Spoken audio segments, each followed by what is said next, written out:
Assalamualaikum warahmatullahi wabarakatuh. Teman-teman dimanapun berada, apa kabarnya? Mudah-mudahan sehat selalu dalam lindungan Allah Subhanahu Wa Taala.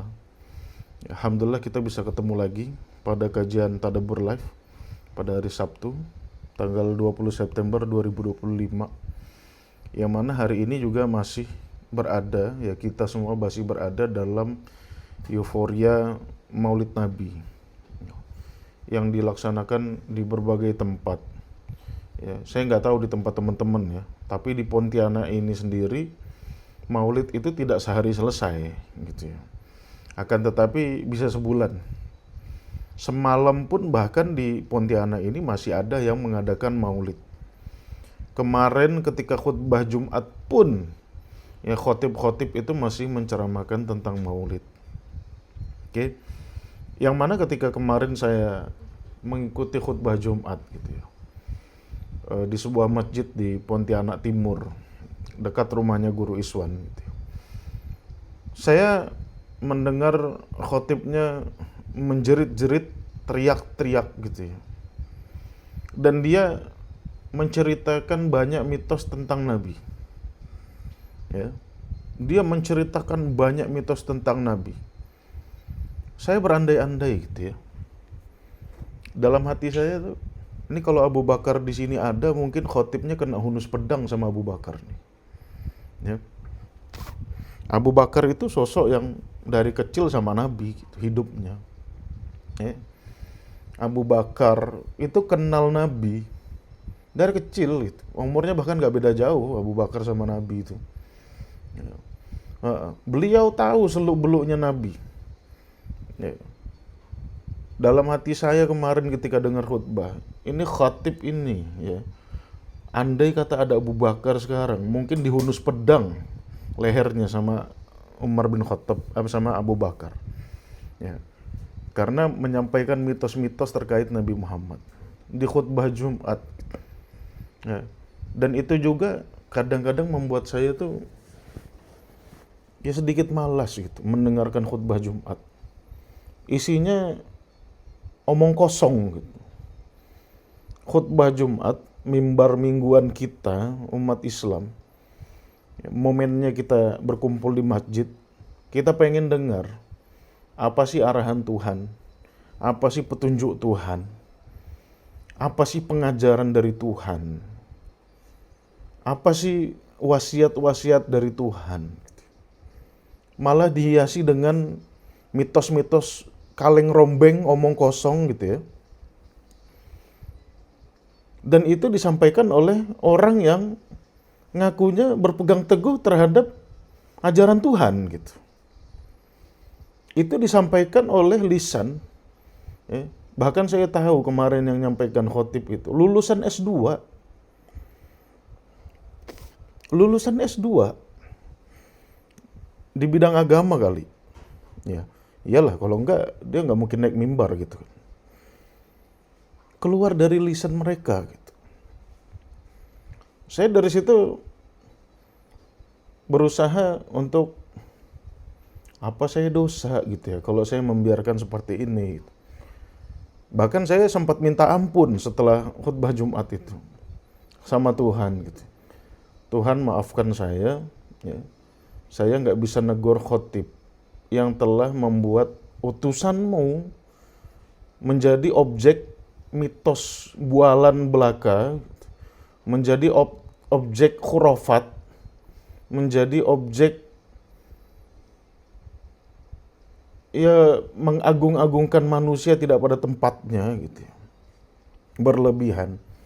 Saya sampai minta ampun sama Tuhan gitu. Ya, karena saya tidak sempat menyampaikan peringatan. Dan saya juga berpikir gitu, kalau saya sampaikan peringatan di tempat-tempat lain gitu, mungkin saya akan kena keroyok massa gitu. Kenapa? Karena umat Islam ketika nabinya dilebih-lebihkan, dijadikan objek mitos, dijadikan objek khurafat, malah seneng dia gitu. Malah seneng umat Islam. Heran juga saya. Dibilang Nabi kalau ngantuk nggak nguap, seneng dia gitu. iya aja gitu. Oh, Nabi kalau ngantuk nggak nguap gitu. Itu kata salah satu kata yang dikeluarkan oleh khotib kemarin di masjid saya tuh. Ya. Nabi kalau ngantuk nggak nguap gitu. Ya. Kok umat Islam bisa terima ya dengan ini ya? Saya heran gitu. Kalian mau menjadikan Nabi Muhammad sebagai Nabi Isa kedua kah? Atau kalian ingin menjadikan Nabi Muhammad seperti Uzair kah? Nabi Uzair. Ya. Bingung saya gitu. Ya. Harusnya kita umat Islam tuh keroyok bareng-bareng tuh khotib gitu ya. Datangi bareng-bareng tuh khotib. Tapi enggak gitu. Ini yang mengganggu pemikiran saya kemarin gitu. Seharian saya berkontemplasi gitu kan. Berusaha untuk memahami umat Islam maunya apa gitu. Sehingga terbesitlah dalam benak saya judul yang akan kita bahas hari ini gitu. Mau ngangkat Nabi Muhammad jadi Tuhan kah? Kalau mau, ya pikir-pikir lagi gitu. Kalau Anda sebagai umat Islam yang bersyahadat, bersaksi bahwasannya tiada Tuhan selain Allah, dan Muhammad itu hanya seorang utusan gitu. Harusnya Anda memahami kesaksian Anda tuh proporsinya di mana gitu. Proporsi Anda syahadat itu di mana? Ya. Anda kan bersaksi ya, bahwasannya tiada Tuhan selain Allah. Tuhannya itu Allah gitu. Oke? Dan Anda juga bersaksi bahwasannya Muhammad hanya seorang utusan gitu. Dan terkadang-kadang disebut juga hambanya. Wa asyhadu anna Muhammadan abduhu wa rasuluhu. Ya. Bukan, kita tidak bersaksi bahwasanya Muhammad ini Tuhan kedua, bukan gitu ya. Umat Islam juga nggak pernah bersaksi bahwasanya Muhammad ini anak Tuhan gitu, nggak pernah gitu. Ya. Jadi di pagi ini saya ingin menagih gitu kesaksian atau syahadat umat Islam nih benar atau enggak? Ya. Benar atau enggak ini syahadat kita nih? Benar-benar kita komitmen bahwasannya Tuhan itu hanya Allah dan Muhammad itu hanya utusan. Saya tutup ruang komentar ya. Ada yang nyaranin saya nutup ruang komentar.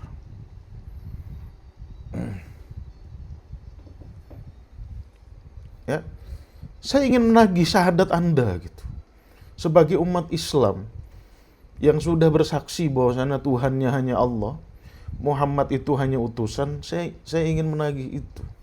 Anda tidak bersaksi bahwasannya Muhammad anak Tuhan, Anda tidak bersaksi bahwasannya Muhammad Tuhan kedua, Anda juga tidak bersaksi bahwasannya Muhammad itu manifestasi dari Tuhan. Anda tidak berjanji itu. Anda tidak bersaksi dengan redaksi itu. Kesaksian Anda adalah Anda bersaksi bahwasannya Muhammad itu utusan, Rasul, utusan Allah. Oke? Nah, jadi mari kita teman-teman ya, mari kita, mencoba merenungkan pertanyaan di atas ini. Gitu. Kita mau ngangkat Nabi Muhammad jadi Tuhankah? Jadi latar belakangnya itu teman-teman. Oke? Sekarang kita masuk ke kajiannya. Nampaknya saya juga harus membuat statement yang tegas. Ya. Karena sebelumnya kita sudah bahas. Sebelumnya kita bahkan merayakan Maulid. Live TikTok saya merayakan Maulid 3 hari saya merayakan Maulid. Dengan membedah mitos-mitos ya terkait Nabi Muhammad. Oke? 3 hari kita bedah itu. Tapi saya rasa kayaknya saya nggak bisa hanya membedah dengan satire-satire. Ya. Saya harus mengangkat ya, suara atau statement bahwasannya mitos yang selama ini kita gaungkan itu dampaknya separah apa sih? Gitu. Ya. Bahkan itu bisa sampai merubah isi kitab suci Al-Quran. Dampaknya sejauh itu, teman-teman ya. Qasidah-qasidah yang kita nyanyikan di acara maulid, ya. Sajak-sajak yang kita nyanyikan di acara maulid, diiringi dengan rebana dan lain sebagainya. Pujian-pujian yang kita nyatakan ketika maulid Nabi. Itu banyak sekali yang bertentangan sama Al-Quran. Ya. Nantang Al-Quran gitu. Al-Quran bilang A, qasidahnya itu bilang minus A. Berlawanan sama Al-Quran. Quran bilang belok kanan, sajak yang teman-teman baca ketika maulid itu suruh belok kiri. Ya. Quran bilang lurus, sajak-sajak qasidah, pujian-pujian yang dibacakan umat Islam kepada Nabi Muhammad justru suruh putar balik gitu. Ya. Maka hari ini saya akan membahas mitos-mitos terkait Nabi Muhammad yang jelas-jelas bertentangan sama Al-Quran, tetapi dibahas oleh ustadz-ustadz, bukan hanya ustadz di kampung-kampung, bukan hanya ustadz di desa-desa, tetapi ustadz yang memiliki background pendidikan Islam, yang punya pondok pesantren, pimpinan lembaga-lembaga Islam, bahkan di level nasional. Ya. Jadi poin-poin yang akan saya bahas nih adalah mitos-mitos terkait Nabi Muhammad yang bertentangan dengan Al-Quran, yang digaungkan di mana-mana dan diikuti atau disebarkan kembali oleh pengikut-pengikut buta. Oke? Jadi mungkin pagi ini saya nggak usah berlama-lama ya. Satu, kemarin ketika khutbah ya, ada redaksi yang diulang-ulang terus oleh khotib. Dia bilang, Muhammad Bashar la kal Bashar. Mungkin teman-teman juga sering mendengar dalam bait-bait qasidah gitu ya. Muhammadun Basharun laisa kal Bashari. Ya. Yang mana kalau kita artikan itu, Muhammad adalah manusia, tetapi bukan seperti manusia. Ya. Mungkin dalam ungkapan ini ya, kita mengimplisitkan bahwasannya Nabi Muhammad tidak sama dengan manusia-manusia lain. Oke? Kalau kita buka surat Al-Kahfi ayat terakhir ya, teman-teman ya. Teman-teman yang tiap minggu baca surat Al-Kahfi, silakan buka surat Al-Kahfi ayat terakhir. Ya, penutup surat Al-Kahfi. Ya, kalau nggak salah ayatnya ayat 110. Ya, surat Al-Kahfi, surat ke-18. Ya. Mari kita buka Quran kita bersama gitu, untuk menemukan pernyataan kita selama ini mengatakan Muhammad Bashar laisa kal Bashar, Muhammad manusia tapi tidak seperti manusia, ini valid atau tidak. Dan kita mengukur valid atau tidaknya statement itu dengan mengcompare, dengan membandingkannya dengan informasi Al-Quran. Kita mengukur validasi informasi tidak melihat siapa yang nyampaikan. Oke? Mau yang nyampaikan Ustadz nasional, Ustadz S1, S2, S3, punya lembaga pendidikan, nggak peduli. Ya. Kita coba nilai statement ini ya, dengan membandingkannya dengan informasi Al-Quran. Silahkan teman-teman buka surat Al-Kahfi ayat 110, ayat terakhir. Oke? Di situ Allah berfirman, ya. Mudah-mudahan Quran teman-teman dan Quran saya sama ya. Qul innama ana basyarun mithlukum. Oke. Saya lagi-lagi harus hands up. Ini bukan kata saya. Ini bukan penafsiran saya. Ini bukan kata saya. Oke. Hands up. Ya. Kemarin sudah saya hands up Di akhir sekarang saya hands up dari awal. Saya betul-betul hanya mengajukan argumentasi dari ayat. Bukan saya karang-karang sendiri. Ya. Silakan teman-teman lihat redaksi innama ana basyarun mithlukum. Saya artikan, ya. Nabi Muhammad diperintahkan oleh Allah untuk mengatakan kepada manusia, sesungguhnya aku manusia sama sepertimu. Oke? Hands up nih, bukan kata-kata saya. Ya. Tapi kata Allah di surat Al-Kahfi ayat 110.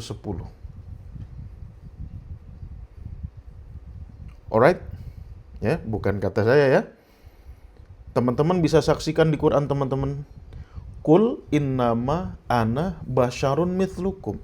Aku nih manusia biasa mithlukum. Mithlun itu artinya serupa. Sama kayak kalian. Oke? Itu kata Tuhan. Jadi kalau Tuhan udah bilang gini, satu Ustadz satu Indonesia bilang Muhammad Bashar laisa kal Bashar, batal gitu. Batal statementnya gitu. Nggak valid. Dengan bahasa lain bual, omong kosong, kaleng rombeng gitu. Ya. Ketika Tuhan mengatakan bahwasannya Muhammad itu hanya manusia sama sepertimu, maka seluruh orang yang berilmu S1, S2, S3, lulusan Saudi, lulusan Maroko, lulusan Tunisia, lulusan Al-Azhar, yang mengatakan Muhammad manusia bukan seperti manusia, itu batal pernyataannya. Oke? Jelas ya? Nggak peduli siapa yang mengatakan, kalau dia nentang Quran, itu batal statementnya. Oke? Kecuali teman-teman memenangkan orang itu dibanding Tuhan gitu. Itu kita sudah beda mazhab. Tapi selama teman-teman itu Muslim, ya, sumber premier Islam itu Al-Quran, maka teman-teman harus meletakkan Al-Quran di atas statement siapapun, di atas pernyataan siapapun, di atas ya, lidah siapapun, kita harus tempatkan itu. Di atas lisan siapapun, kita tempatkan Al-Quran. Ya. Karena itu perintah Tuhan. Kita harus meletakkan Quran sebagai ultimatum, sebagai supremasi untuk setiap perkataan yang kita buat, untuk setiap pernyataan yang kita buat. Perintahnya di surat Al-Hajj ayat 54. وَلْيَعْلَمَ الَّذِينَ utul ilma. Orang yang berilmu, S1, S2, S3, S-tung-tung, lulusan Al-Azhar, lulusan Tunisia, lulusan Maroko, lulusan Saudi, lulusan manapun kau, mau sekolah sejauh apapun kau, ke Mars, ke Jupiter kayak, ya. Seandainya kau sekolah belajar agama Islam gitu. Ya. Wal ya'lamal ladzina utul ilma annahul haq mir rabbika. Quran itu hak. Benarnya mutlak. Ya. Bukan sahih. Ya. Bukan sahih, bukan mutawatir, mutlak. Hak kata Allah. Ya. Itu kebenaran Quran. Fayu'minu bihi, kau beriman sama Al-Quran, kau percaya sama Al-Quran. Fatukhbitalahu qulubuhum, otakmu tunduk sama Al-Quran. Dengan demikian, kalau ada yang membuat statement Muhammad Bashar laisa kal Bashar, dia sudah membuat statement yang tidak mau tunduk sama Al-Quran, yang bertentangan sama Al-Quran. Al-Quran mengatakan innama ana basyarun mithlukum. Aku bashar sama sepertimu. Hanya saja aku dititipkan wahyu. Itu aja perbedaannya.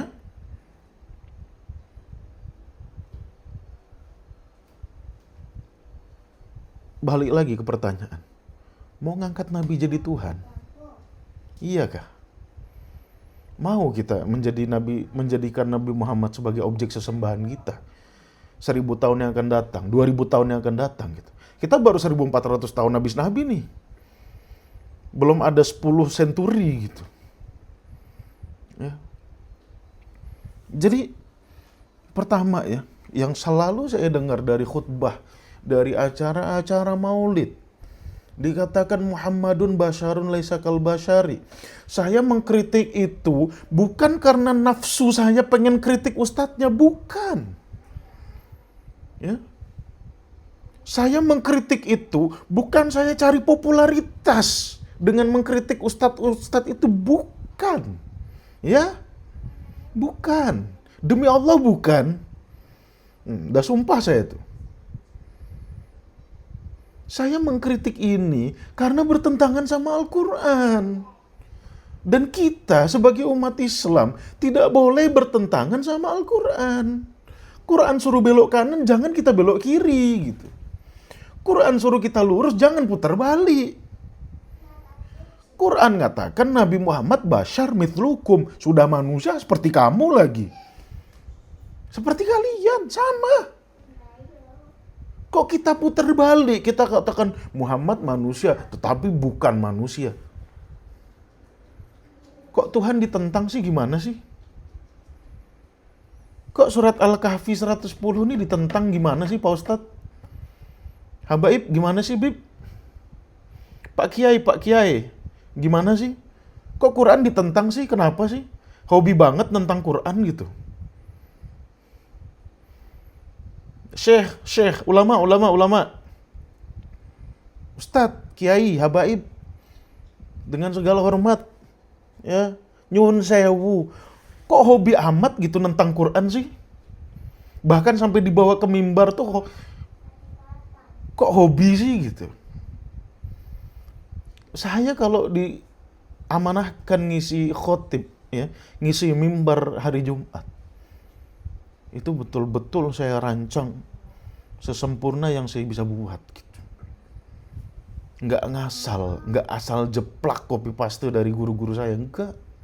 Saya rancang betul. Oke, itu poin yang pertama ya. Jadi orang yang mengatakan Muhammad basyar laisa kal basyar, bukan hanya itu berlebihan, tetapi bertentangan sama Al-Quran. Ini jelas salah gitu loh. Itu aja poin yang ingin saya sampaikan. Oke? Sehingga lahirlah banyak mitos. Nabi Muhammad kalau ngantuk tidak nguap. Itu mitosnya tuh. Kenapa? Karena manusia biasa ngantuk nguap. Dia berdasarkan prinsip Muhammad laisa kal basyar, Muhammad tidak seperti manusia, dia ngarang. Nabi kalau ngantuk nggak nguap, ngarang dia. Saya tidak memerintahkan teman-teman untuk memusuhi siapapun, untuk mendiskreditkan siapapun, tidak. Dan tidak ada maksud saya juga untuk mendiskreditkan Nabi Muhammad. Tetapi saya ingin kembali ke proporsi. Saya pengen umat Islam kembali ke proporsi. Kepada titik koordinat keseimbangan. Di mana kita, atau bagaimana kita seharusnya memandang Nabi. Saya pengen umat Islam itu aja gitu ya. Bukan apa-apa. Generasi setelah kita loh, nanti nuhankan Nabi loh. Generasi setelah kita nanti berpotensi nuhankan Nabi. Kalau perilaku kita sekarang seperti ini. Ya, Nabi Muhammad kalau ngantuk tidak nguap.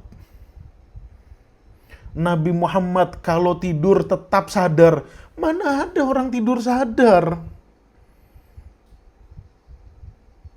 GCS-nya berapa orang tidur itu? Boleh tanya sama dokter Saparudin, dokter Mardianto. Berapa GCS-nya orang tidur itu? Ya. Kok dikatakan Nabi Muhammad kalau tidur tetap sadar? Biji mana? Ini mitos-mitos yang lahir karena kita membuat statement Muhammad Bashar laisa kal bashar gitu. Kalau orang normal tidur ya nggak sadar. Ya, hilang kesadarannya gitu. Sesaat gitu ya. Walaupun aktivitas otaknya tetap ada, tetapi kesadarannya ketika tidur tuh hilang. Nah, kita berdasarkan mitos, kita bilang, oh Nabi Muhammad itu kalau tidur tetap sadar dia. Makanya saya bilang, kalau ada Abu Bakar kemarin di khutbah Jumat itu, mungkin khotib itu kena tegur sama Abu Bakar. Okay. Jangankan khotib itu, Umar kena tegur sama Abu Bakar, gegar Umar, gemeteran Umar. Apalagi khotib itu, langsung pensiun jadi khotib. Ya. Nah, karena Muhammadun Bashar laisa kal bashar, yang dimana kita nih bashar diciptakan dari tanah dan air, dari at-tin, sesuai dengan surat Shad ayat 71. Wa idh qala rabbuka lil malaikati inni khaliqun basyaron min tin. Aku menciptakan bashar dari tanah basah. Karena premisnya dirubah, Muhammad bukan bashar mislukum, tetapi Muhammad basyarun laisa kal bashari. Dibuatlah mitos Muhammad tercipta dari cahaya Tuhan. Coba perhatikan ya. Muhammad diciptakan dari cahaya Tuhan. Apa enggak orang yang ngatakan itu pengen jadikan Muhammad sebagai Tuhan gitu? Sama level dengan Tuhan. Betul apa betul gitu? Betul enggak?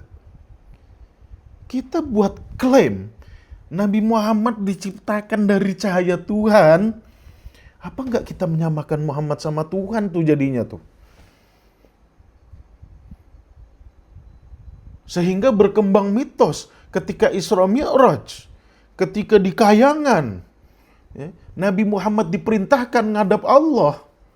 Jibril ketika itu mau ngikut ke dalam, ya, nggak bisa kata Jibril. Nabi Muhammad nanya ke Jibril, Jibril kenapa kamu nggak ikut ke dalam? Aku menghadap Allah. Kata Jibril apa? Enggak, Nabi. Walaupun aku tercipta dari cahaya sebagai malaikat, tetapi aku tidak tercipta dari cahayanya Allah.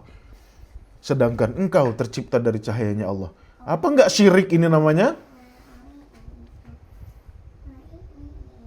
Menyamakan Allah dengan sesuatu, walaupun itu Nabi. Syirik, Pak, Bu, Pak Ustadz. Itu syirik namanya. Berlebihan loh kalian tuh.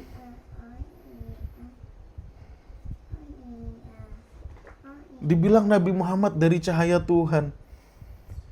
Kalian tuh berlebihan. Kalian nentang Quran. Itu masalah kalian tuh. Dan saya sebagai orang yang bukan siapa-siapa, mungkin ilmunya pun kalah dibanding antum-antum semua. Ya Ustadz, ya Syekh, ya ulama, ya habaib. Tetapi saya pengen tetap tunduk sama Quran loh. Saya ngasih tahu loh lewat channel saya, lewat VT-VT saya. Jangan berlebihan, Pak. Jangan tentang Quran. Saya cuma itu gitu. Posisi saya cuma itu. Cuma ini yang saya bisa gitu. Saya bukan orang terkenal. Bukan juga ustadz nasional, bukan juga artis. Nggak punya juga power. Tetapi saya ingin nyampaikan kepada umat Islam, kalau ada bangunan kebakar, madaminnya jangan disiram pakai bensin. Kalau kita ngelihat bangunan Islam kebakar, madaminnya jangan pakai bensin. Saya yang bukan siapa-siapa, saya hanya ingin menunjukkan, saya cuma bawa gayung kecil.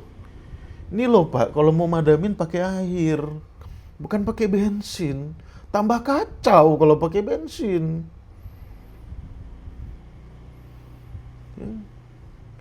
Jadi Muhammad Bashar laisa kal bashar ini landasannya apa? Apakah itu dari Nabi sendiri? Nggak mungkin. Masa Nabi narsis? Dia ngomong sendiri, ya, aku ini manusia tapi bukan seperti manusia. Kalau Nabi ngomong itu ke umat manusia, berarti Nabi sudah nentang Quran. Dan ini nggak mungkin. Oke? Nggak mungkin Nabi narsis di depan umat, ana basyarun laisa kal basyar. Loh, perintah Allah, dia disuruh ngaku basyar seperti kalian. Basyarun mislukum. Kalian makan, Nabi makan. Kalian minum, Nabi minum. Kalian buang air, Nabi buang air. Kalian butuh tidur sama, Nabi juga butuh tidur. Kalian punya hasrat seksual, Nabi juga punya. Kalian pengen punya anak, Nabi juga pengen punya anak. Kalian pengen kaya, Nabi juga kaya. Kalian sakit, Nabi juga sakit. Ya, perang Uhud kacau Nabi. Ya, bukan perang Uhud tuh kalah nggak ada cedera Nabi. Sama kayak manusia. Nggak ada beda. Di Quran pun Allah sering bilang, wa ma nursilul mursalin, ya, ya, wa ma nursilul mursalin,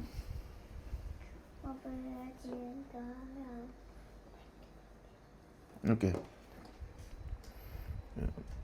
wa ma nursilul mursalin, ya, wa ma arsalna min qablika minal mursalin illa annahum ya'kuluna ta'am. Tidaklah aku mengutus sebelummu, ya, utusan-utusanku, kecuali mereka makan juga, minum juga, wa yamshuna fil aswaq, dan dia juga jalan di pasar.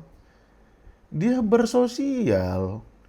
Dia ngomong sama orang-orang, bersosial, makhluk sosial. Itu loh Nabi. Gitu. Oke. Nah ini kita hati-hati loh kita kalau bikin statement tuh. Ya. Itu satu poin. Poin yang kedua. Dari khotib yang kemarin ngomong di mimbar. Dia itu ngomong, hadirkan wajah Nabi dimanapun kita menghadap. Hadirkan wajah Nabi dimanapun kita menghadap. Kata khotibnya itu. Apa enggak khotib ini sudah ganti ayat gitu? Ayat Al-Quran kan jelas. Fa'aina ma tuwallu fathamma wajhullah. Yang kau hadap tuh wajahnya Allah. Bukan wajah Nabi. Kok dirubah sih? Saya rasa di maulid-maulid tempat teman-teman pun ada. Hadirkan Nabi. Ya. Hadirkan wajah Nabi di mana kita menghadap. Loh, Quran kan nyuruh wajah Allah. Fa'aina ma tuwallu fathamma wajhullah. Kok diganti Allahnya jadi Nabi? Kok keterlaluan sih? Kok kelewatan sih kalian? Wahai orang-orang yang berilmu. Wahai orang-orang yang hafal Quran, kau kelewatan banget gitu.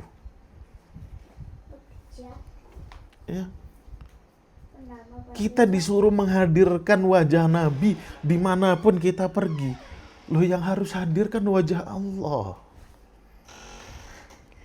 Yang bersama kita dimanapun kita berada kan, wa huwa ma'akum ainama kuntum, itu Allah. Dan dia bersama kalian dimanapun kalian berada. Itu Allah, Pak. Bukan Nabi, Pak. Faktanya Nabi sudah meninggal. Dan tidak mungkin hidup lagi. Ya. Tetapi kita di mana-mana. Bahkan ada yang menyalahgunakan ayat. Bukan nyalahgunakan sih. Ya. salah paham tentang ayat. Ada sebuah ayat yang dijadikan landasan ini. Kita harus menghadirkan Nabi dimanapun kita berada, agar tidak diazab Allah. Ya, dia pakai itu tuh ayatnya tuh. Ayatnya apa? Wa ma kana Allah liyu'adzibahum wa anta fihim.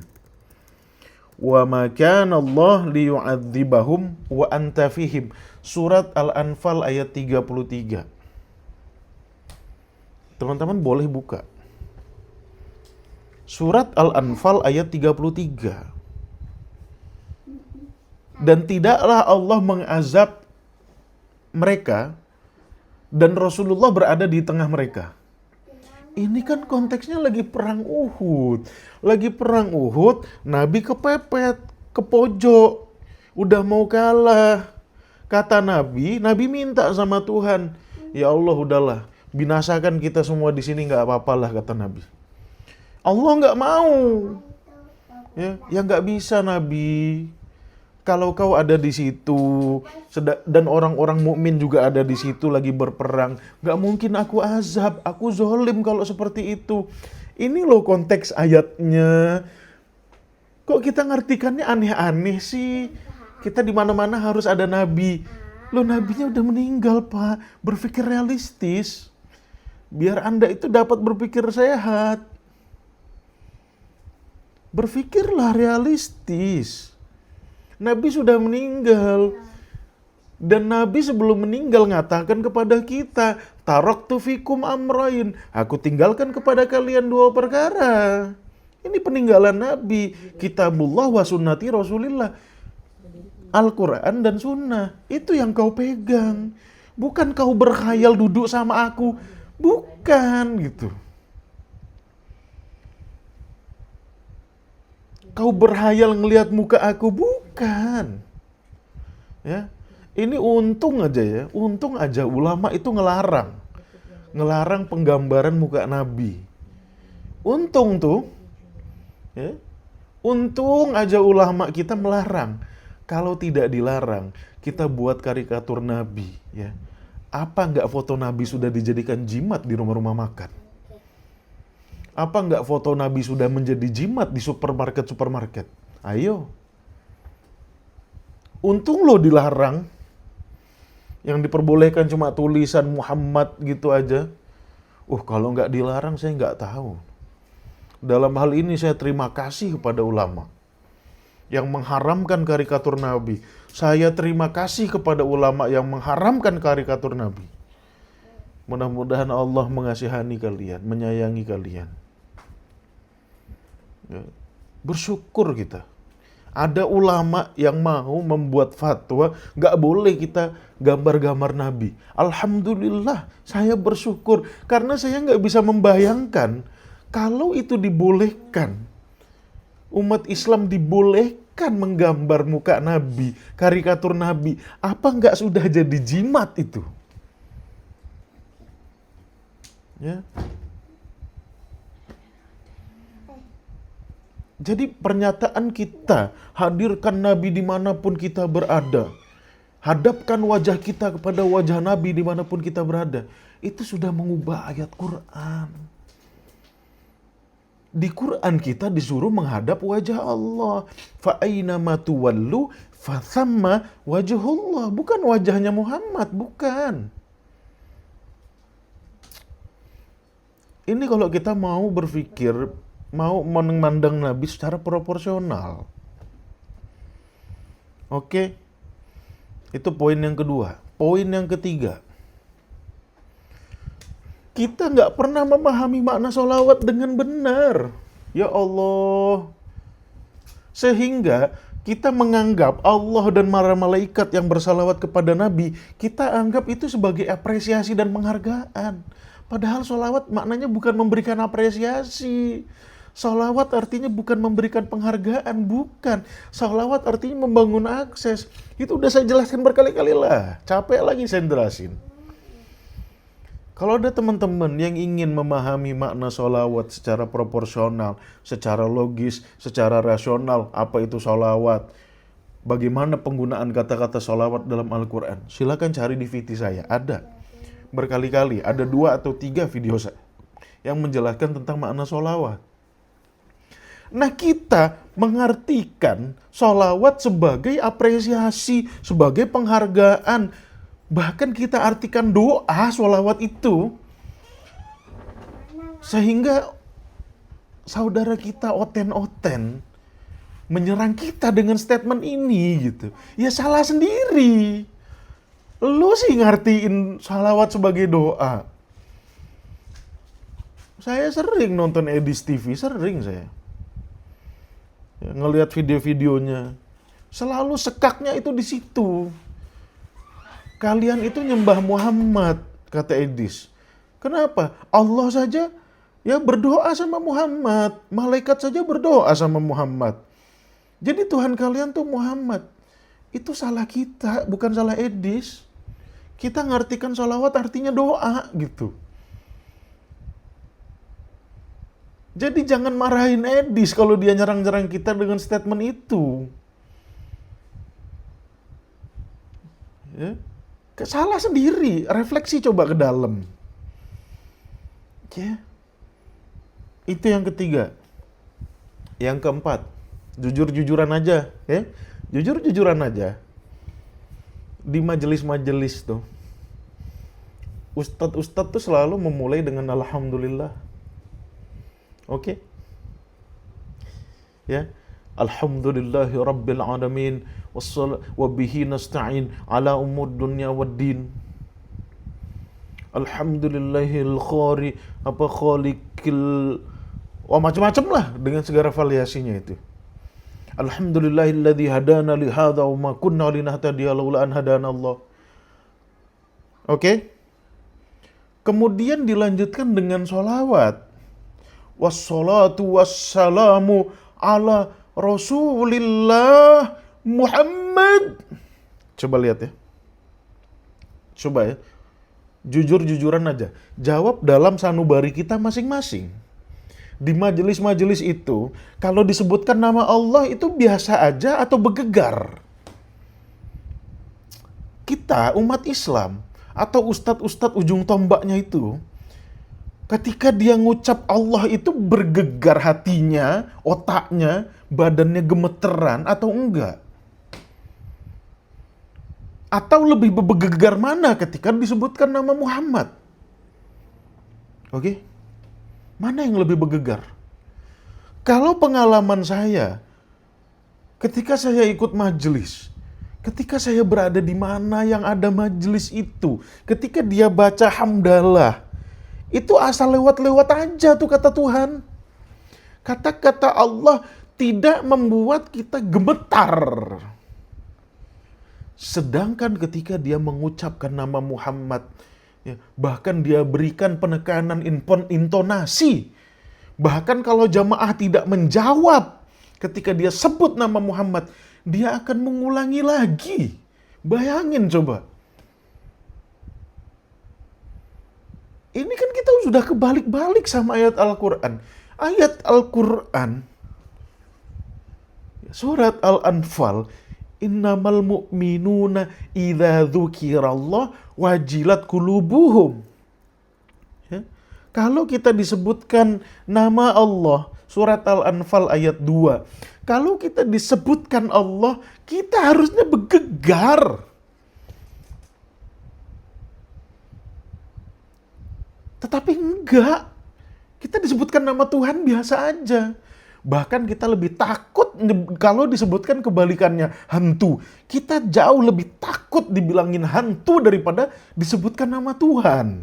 Jujur nggak? Ayo. Kalau nggak jujur, kepleset ini loh. Kulit pisang. Jujur nggak? Ayo. Disebut jin. Wih, itu ada jin. Langsung gemeteran. Ih, itu ada hantu. Langsung gemeteran. Jujur nggak? Tetapi kalau disebut Tuhan, gemeter nggak? Enggak kan? Jujur aja. Nah, tetapi kita malah membangun narasi, kalau disebut Muhammad lah kita harus bergegar. Ya. Terakhir kali saya mendengar kata-kata takbir itu dari Habib Rizik. Imam besar Habib Rizik. Ya. Ketika ceramah, beliau selalu takbir, takbir, takbir. Tetapi sekarang saya nggak pernah lihat lagi. Sekarang yel-yelnya udah sallu ala nabi, sallu ala nabi.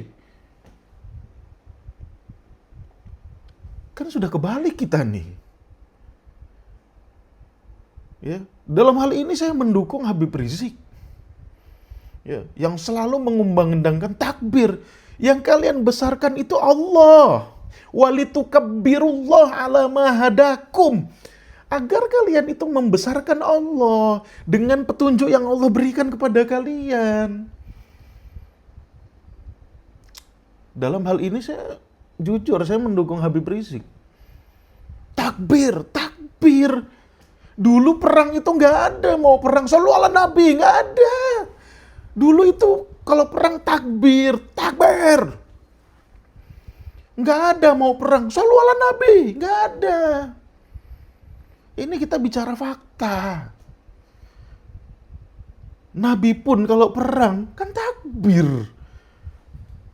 Nggak ada Nabi pas mau perang sallu alayya. Nggak ada. Tetapi kita mengganti ayat ini. Seakan-akan kita tuh harus bergegarnya ketika disebutkan nama Muhammad. Bukan disebutkan nama Allah. Saya tidak ada maksud mendiskreditkan Nabi Muhammad ya. Saya penggemar Nabi Muhammad. Saya pengagum Nabi Muhammad. Saya sampai detik ini berusaha mengikuti sunnah Nabi Muhammad. Ya. Tetapi ketika kita sudah mengubah proporsi antara Nabi Muhammad dengan Allah, di situ kita sudah salah. Ayatnya sudah jelas, innamal mu'minun idza dzukirallah wajilat qulubuhum. Jadi ketika disebutkan nama Allah, takbir, bergegar kita. Ya. Tetapi kita enggak, sekarang yel-yelnya di mana-mana, sallu ala nabi, sallu ala nabi. Pak, sholawat udah selesai, Pak. Kalian nganggap yang dapat sholawat cuma Nabi? Enggak, kita juga dapat sholawat. Mau saya buktikan bahwasannya manusia juga dapat sholawat dari Tuhannya, bukan hanya Nabi. Ya, saya buktikan dengan kata Tuhan, bukan kata saya. Buka surat Al-Baqarah.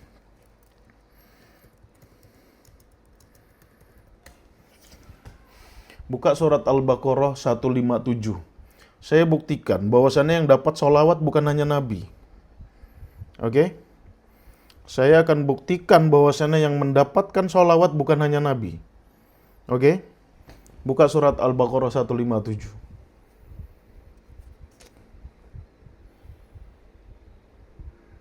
Ulaika alaihim sholawatum min rabbihim.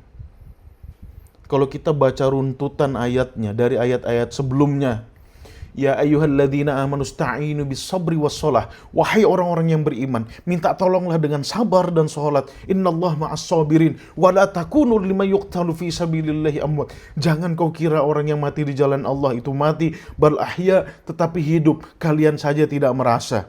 Wala nabluwannakum bisyai'in minal khaufi wal ju'. Dalam kehidupan kalian akan menerima berbagai ujian. Rasa takut, rasa lapar, kehilangan harta, kehilangan nyawa. Wa basyiris sabirin. Berikan kabar gembira kepada orang-orang yang sabar. Alladzina idza asabathum musibah qalu inna lillahi wa inna ilaihi raji'un. Yang mana ketika mereka tertimpa musibah, kita harus kembalikan kepada Allah. Lihat ayatnya. Ulaika alaihim sholawatum mir rabbihim. Merekalah yang mendapatkan sholawat dari Tuhannya. Bukan hanya Nabi yang dapat sholawat. Ya. Makanya pahami makna sholawat itu apa. Kata Tuhan, hands up saya. Ya. Kata Tuhan di surat Al-Baqarah 157. Bukan kata saya. Mereka itulah, ulaika, mereka itulah alaihim yang mendapatkan sholawatum mir rabbihim. Sholawat dari Tuhannya. Dan juga rahmat. Wa ulaika humul muhtadun. Mereka itulah orang-orang yang mendapatkan petunjuk. Bukan kata saya. Jadi Nabi bukan hanya is not the only one yang mendapatkan sholawat. Oke? Kalau kita selama ini menspesialkan yang dapat sholawat cuma Nabi, nih, Al-Baqarah 157 gimana nih? Mau kita buang nih ayat? Ya, atau surat Al-Ahzab. Ya, atau surat Al-Ahzab. Surat Al-Ahzab ayat 40, ya. Surat Al-Ahzab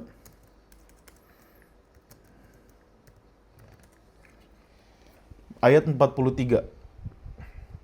Oke, saya akan buktikan yang dapat sholawat bukan cuma Nabi.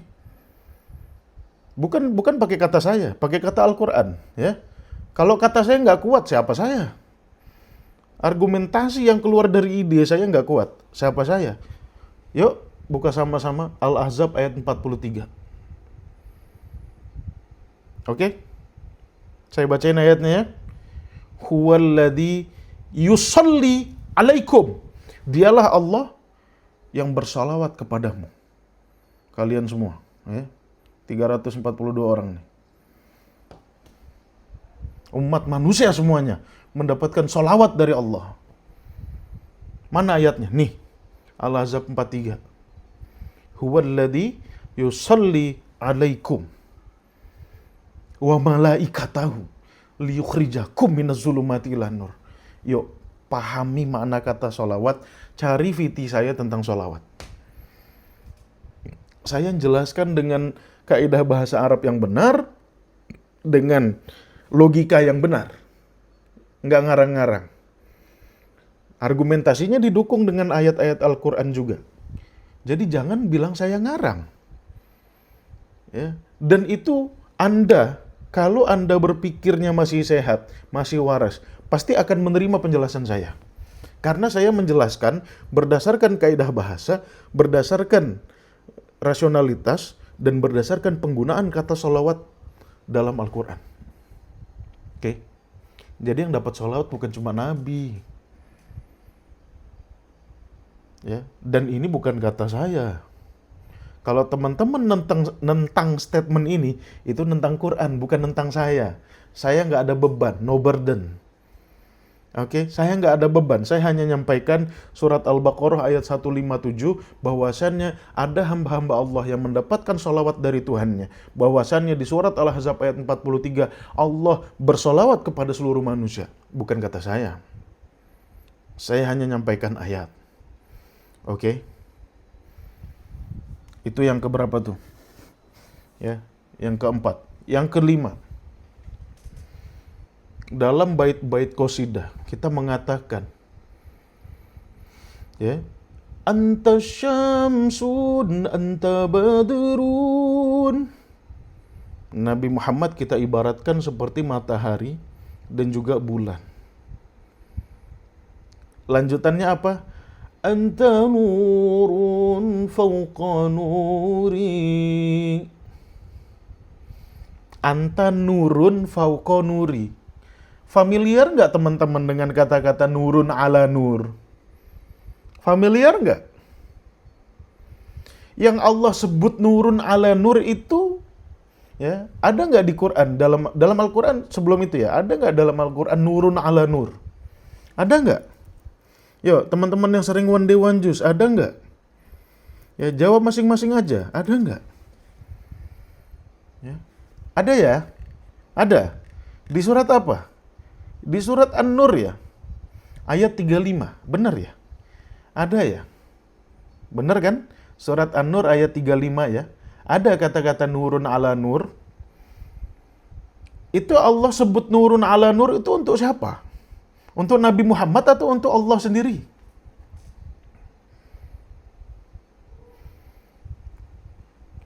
Allah nyebut nurun ala nur itu untuk dirinya sendiri atau untuk Nabi Muhammad? Untuk dirinya sendiri ya, bukan untuk Nabi ya. Bahkan kita melebihkan gitu. Kalau Allah itu cuma nurun ala nur, kita nganggap Nabi Muhammad nurun fauqa nur. Fauqa itu lebih atas lagi. Ayo, hati-hati loh. Yang sering nyanyiin qasidah ini, hati-hati loh. Boleh aja Anda nggak sadar, ya, tapi suatu saat Anda akan sadar bahwasannya, oh artinya Nabi itu cahaya di atas cahaya. Yang Tuhan katakan cahaya di atas cahaya itu siapa? Tuhan, bukan Nabi. Ya, Tuhan ya.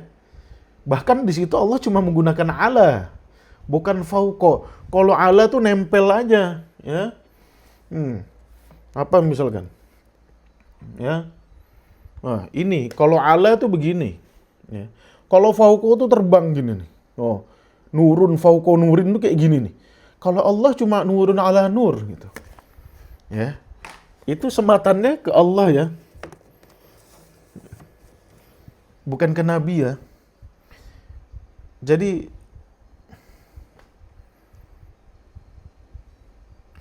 ya, kita sudah menyamakan level pujian-pujiannya, bahkan pujian-pujian untuk Tuhan kita sematkan kepada Nabi itu. Makanya pertanyaan penting bagi kita teman-teman, kita mau ngangkat Nabi Muhammad jadi Tuhan kah? Qasidah-qasidah itu dinyanyikan kan?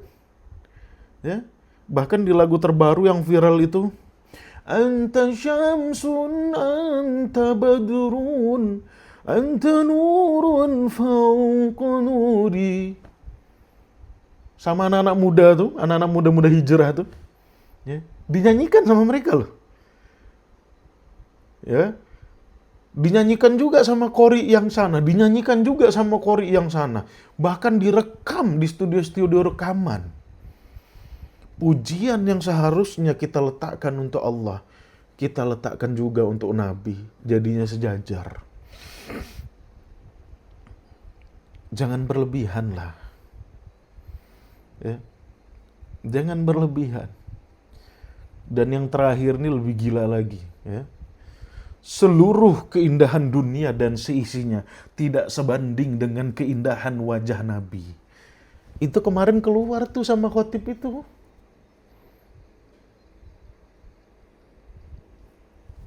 Seluruh keindahan alam semesta tidak sebanding dengan keindahan wajah Nabi. Saya betul-betul speechless ketika dengar statement ini. Betul-betul speechless saya. Nggak bisa berword-word lagi. Nggak bisa berkata-kata lagi saya. Gila ya orang tuh. Dia mau ngangkat Nabi Muhammad jadi Tuhan kah? Dalam hati saya tuh. Keindahan dunia dan seisinya tidak sebanding dengan keindahan wajah Nabi. Bayangin aja. Harusnya kan pujian-pujian yang bersifatnya ultimate, ini kan dimiliki sama Allah. Lau kanal bahru midadal li kalimati rabbi la nafidal bahru qabla an tanfada kalimatu rabbi.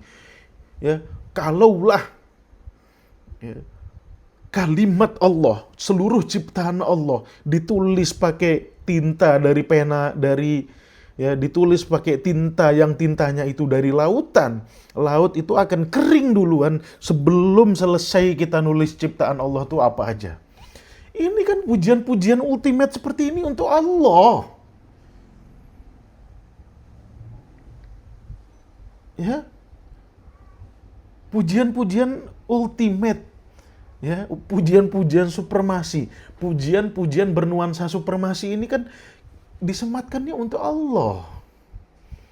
Kok pindah ke Nabi sih? Ya.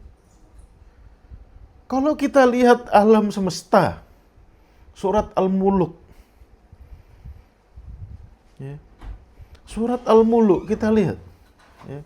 Teman-teman yang sering baca surat Al-Muluk, ya. Buka surat Al-Muluk ayat 3. Alladzi khalaqa sab'a samawatin tibaqa ma tara fi khalqir rahmani min tafawut. Kalian tidak akan menemukan kecacatan dalam penciptaan Ar-Rahman. Ini supremasi Tuhan. Kayak gini-gini nih. Farji'il basara hal tara min futur. Lu lihat lagi sono. Ada nggak catatannya? Ya, ada nggak kecacatannya? Tsummarji'il basara karratain yang qadibu ilaihil basaru khosian yang qadib ilaikal basaru khosian wa huwa hasir.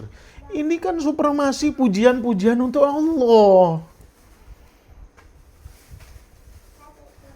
Kenapa kita sematkan pada Nabi? Ya. Itu poin terakhir.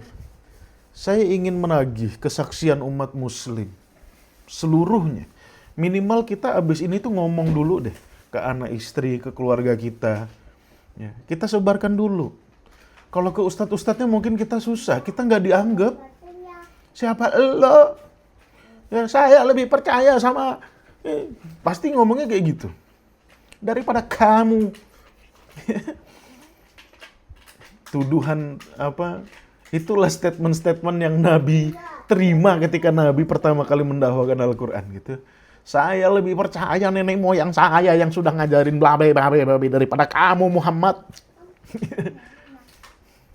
Itulah yang diterima Nabi Muhammad pertama kali ketika mengajarkan Al-Quran. Ya, makanya teman-teman sebarkan aja, nggak usah kasih tahu ustadz-ustadznya, biarin aja lah. Kalau mereka dapat live ini ada yang ngerekam, syukur gitu. Enggak juga nggak apa-apa. Yang penting teman-teman, ya teman-teman umat Islam, ku anfusakum wa ahlikum naro. Selamatkan dulu keluarga kita nih. Sorry teman-teman tadi kepotong soalnya live saya kena suspend 3 hari sampai tanggal 23 ya, nggak ada masalah gitu. Soalnya kita akan mulai live lagi kan Kamis depan gitu ya. Jadi intinya ayo kita kembali lagi kepada ikrar syahadat kita gitu. Bahwasanya Tuhan kita gitu ya Allah gitu ya.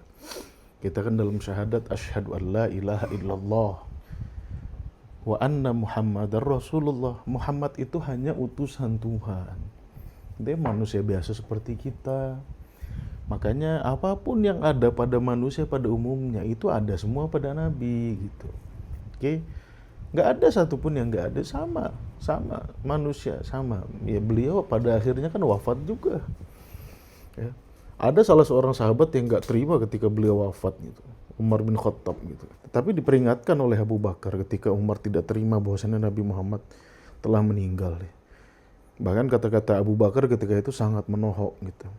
Barang siapa yang menyembah Muhammad, sesungguhnya Muhammad telah mati. Itu kata Abu Bakar gitu. Dan selanjutnya Abu Bakar berbicara gitu ya. Barang siapa yang menyembah Allah, sesungguhnya Allah hayyun la yamut. Allah akan tetap hidup dan tidak akan pernah mati. Gitu. Ketika itulah Umar bin Khattab menjatuhkan pedangnya yang sebelumnya dia angkat-angkat gitu. Dia ancam orang-orang yang bilang Nabi mati, aku tebas kepalanya. Seketika Umar berbicara itu langsung jatuh pedangnya gitu. Artinya seorang Abu Bakar As-Siddiq saja tidak pernah melebih-lebihkan Nabi gitu ya. Masa kita yang nggak tahu Nabi, nggak pernah ngelihat Nabi, ya nggak pernah ketemu muka Nabi aja, kok kita melebih-lebihkan gitu ya. Abu Bakar yang ketemu Nabi saja tidak pernah melebih-lebihkan seperti itu. Jadi niat saya teman-teman ya, kembalikan kepada ikrar syahadat kita, pandanglah Nabi Muhammad sebagaimana seorang Nabi. Jangan kita jadikan Tuhan dengan memiliki berbagai supremasi, dengan kita bahkan kita sampai mengubah ayat-ayat Al-Quran kita sematkan kepada Nabi, itu enggak sehat gitu ya. Mungkin hari ini belum ada yang menyembah Nabi Muhammad ya, tetapi karena perilaku kita yang seperti ini tidak menutup kemungkinan mungkin 10 abad yang akan datang ya, keturunan kita sudah tidak lagi menyembah Allah, yang dia sembah Nabi Muhammad, dan kita tidak ingin itu terjadi.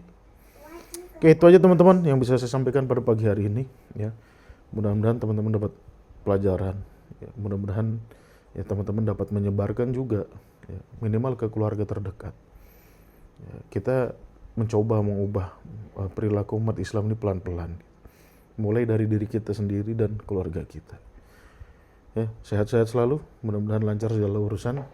Wabillahi taufiq wal hidayah. Assalamualaikum warahmatullahi wabarakatuh.